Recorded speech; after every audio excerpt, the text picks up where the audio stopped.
Good evening from Johannesburg. I'm Muzi Makaye, founder and CEO of a set-top box manufacturer, ABT. I have been involved in the planning of the digital television for implementation in South Africa since 2006. Since 2008, I have served on the SABS working group that developed the national standard for DTT set-top boxes. Welcome to Let's Have It Out.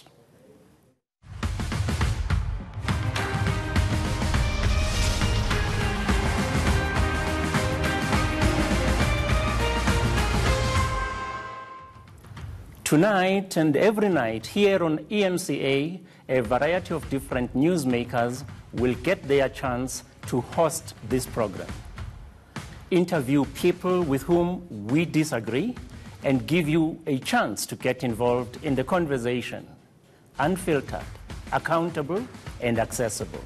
And it all starts now. In September 2008, the Department of Communications finally gazetted a set-top box manufacturing sector development strategy for South Africa.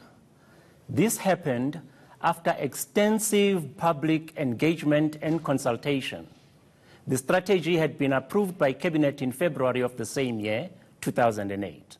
It was a subset of a Cabinet-approved broadcasting digital migration program, the BDM, meant to facilitate the country's migration from analog to digital terrestrial television, which most of us loosely refer to as DTT. Digital migration was in line with South Africa, having signed the ITU's Radio Regulation Convention in 2006, committing the country to complete its digital migration process by June 17, 2015. We've missed the deadline. And now the promise of reviving our electronics manufacturing sector remains just that, a promise. Today, the investments of the SMMEs who had entered the electronics manufacturing industry lie in tatters. In July this year, the Minister of Communications, Ms. Nomvula Mokonyane, appointed a DTT Advisory Council to speed up the digital migration program. The minister has further announced a new approach from what we have seen in the media. The two announcements by the minister leave us with more questions than answers.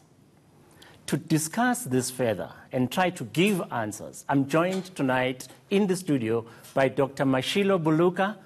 He is the Director General of the Communications Department. But before we get into that conversation, we want you to get involved, and here's how. Tweet us at ENCA using the hashtag LHIO. Call us on 011-759-6340 or send us a WhatsApp or WhatsApp video on 082-884-6370. And make sure those videos are no longer than 30 seconds, please. Dr. Buluka, we welcome you with this evening, and probably we will just have to get straight into it because the program is quite short. May we ask you to please give us an update of this program of broadcasting digital migration? What is its status as we speak today? Where do we stand as a country, as viewers, as television households? Please just give us an update, please. No, thank you very much for the opportunity and all the viewers at home. You will recall that when Cabinet approved that South Africa migrates systems from analog to digital, the idea was to do that within 3 years, 2008 up until 2011. And unfortunately, due to various reasons, I think you've been part of the process, that didn't happen. And since then, I think the deadline has been shifted by over a year up until where we are. When Minister Mokonyane got appointed earlier this year, I can safely say that we were at 7% of the required 85% that we needed to switch off. So that means 10 or 11 years later, we're far behind for a number of reasons. I think even countries that started behind us had already passed, your Malawi, your Namibia, your Kenya, and so forth. So we needed to really to accelerate that. Now, one of the things that we needed to do was to look at the delivery model, because truth be told, we chose the most expensive model by any world standard. I don't think any world economy would have achieved that. Nevertheless, we continued, and I think with 10 years on, 7% still only achieved, and with all this, and then with more bill to pay, I mean, already we had spent a lot of money on it as a country, and I can safely say that the current model also required about 7 billion to complete, and that without any guarantees. And then after that, we said, what can we do? Because we realized that we're really, honestly, fitting a square peg in a round hole. So we needed to really to change that, because on that path, no matter what, you and I weren't going to complete this process. Hence, we had to review the model. But if I may, just to give you a breather, what was the real cause of us having only done 70 or achieved 7%? 7%. What was the reason? Was it the lack of planning, the lack of funding, or the lack of dedication to complete the process? What was the cause of that after 10 years? Well, you remember the first delays. And I'm happy, I think, because you see, you were part of this process. And I think I'm happy that in your introduction you did indicate that you are a manufacturer yourself. Yes, now, but our viewers, remember, are not part of the process, yes, so we're asking mainly for them. Yes. No, I want us to contextualize this, Muzi, so that anyone at home, because this is an opportunity for them to get educated about the whole process.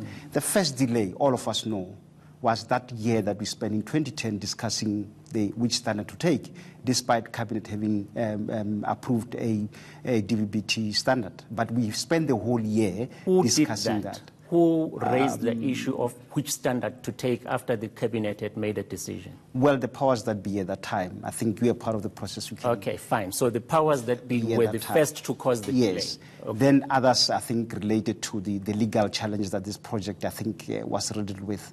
And then the encryption issue that came on unnecessarily so, because all of those, truth be told, I don't think we should have even entered that discussion on the encryption, because first of all, we are operating on a free-to-air.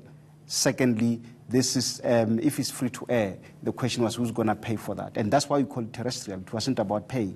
And yes, we understood why we needed not necessarily an encryption, but more about a set-top box control to make sure that the set-top box are not stolen. But the issue is this.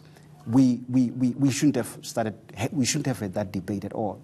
So I think those are some of the delays. But the other part, honestly, on the part of the executive authorities, I think the high turnover of the executive authorities within government, because everyone who came changed the way that this project had to move, but without really seeing it to the executive turnover. Dr. Mashilo, you are referring to the high number of ministers. Correct. I was counting last night, an average of 1 minister per year over 10 years. Yes. No exaggeration. Yes. Average, no, 1 minister per year over 10 years.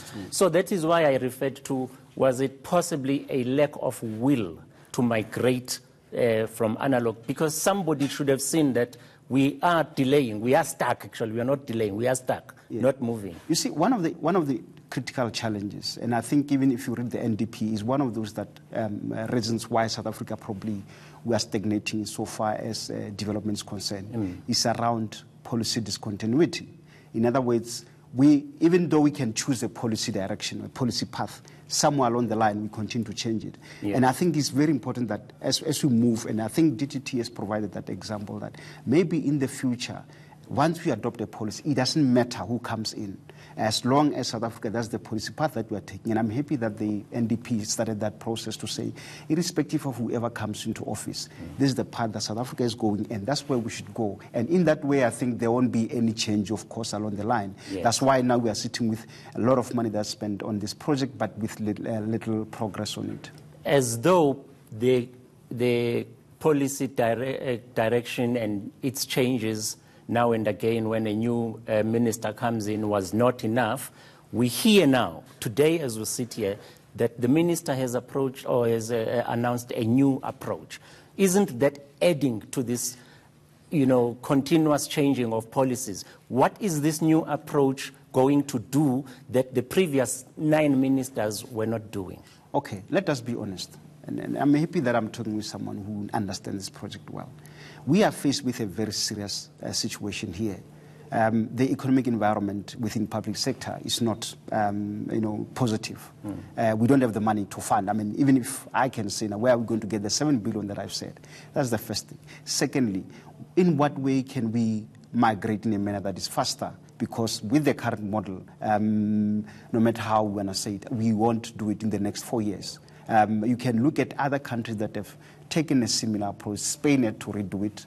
Actually, a lot. Even Mauritius, the smallest. Many countries they did it, failed, and had to redo it. Yes, and I think that's one thing that South Africans should also acknowledge, that there wasn't any country that can tell you that no, we are perfect in DTT. All of them. I mean, the Europeans with their first economy, they had to take 10 years to do it, starting with the UK itself.